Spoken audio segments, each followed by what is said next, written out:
Political news, sports news, crime news કે તમારા રાજ્યના સમાચાર, હવે દરેક ખબર પર રહેશે અમારી નજર. ગુજરાતનો સર્વશ્રેષ્ઠ ન્યૂઝ ચેનલ.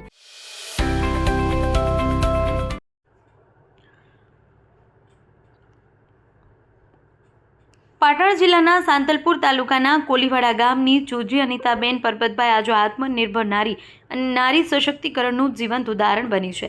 છેલ્લા 2 વર્ષથી ડ્રોન દીદી તરીકે કાર્યરત અનિતાબેન ખેતી ક્ષેત્રમાં આધુનિક ટેકનોલોજીનો ઉપયોગ કરી સ્વરોજગાર સાથે અન્ય ખેડૂતોને પણ લાભ પહોંચાડી રહ્યા છે.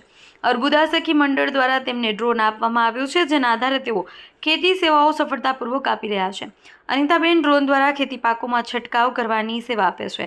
તેઓ જણાવે છે કે એક દિવસમાં અંદાજે 20 થી 25 એકર વિસ્તારમાં છંટકાવ કરવામાં આવે છે, જેના કારણે ખેડૂતોનો સમય, મહેનત અને ખર્ચ બંને બચે છે અને પાકની ગુણવત્તામાં સુધારો થાય છે.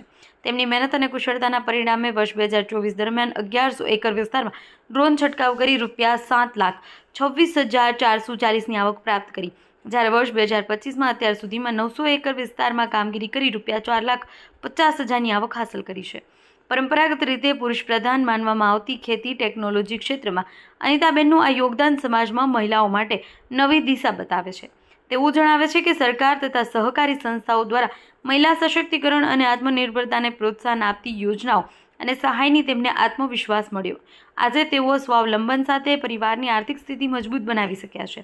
ડ્રોન દીદી તરીકે ઓળખ મેળવેલ અનિતાબેન ચૌધરી આજે ગ્રામ્ય વિસ્તારની અન્ય મહિલાઓ માટે પ્રેરણા સ્ત્રોત બની છે.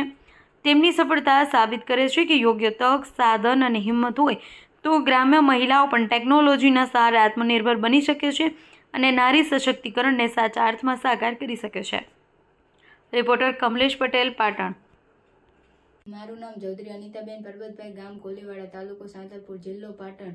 મને અર્બુદા સખી મંડળ અંતર્ગત ડ્રોન મળેલ છે અને હું ડ્રોનથી ખેડૂતોને દવા છાંટી આપું છું અને મારી વર્ષની આવક 7 થી 8 લાખ છે અને હું રાજ્ય સરકારનો ખૂબ આભાર માનું છું કે મને નમો ડ્રોન દીદી અંતર્ગત ડ્રોન મળે છે અને હું પોતાની રીતે આત્મનિર્ભર બની શકું એ માટે મારી કમાણી સારી છે અને હું લખપતિ દીદી પણ બની ગઈ છું.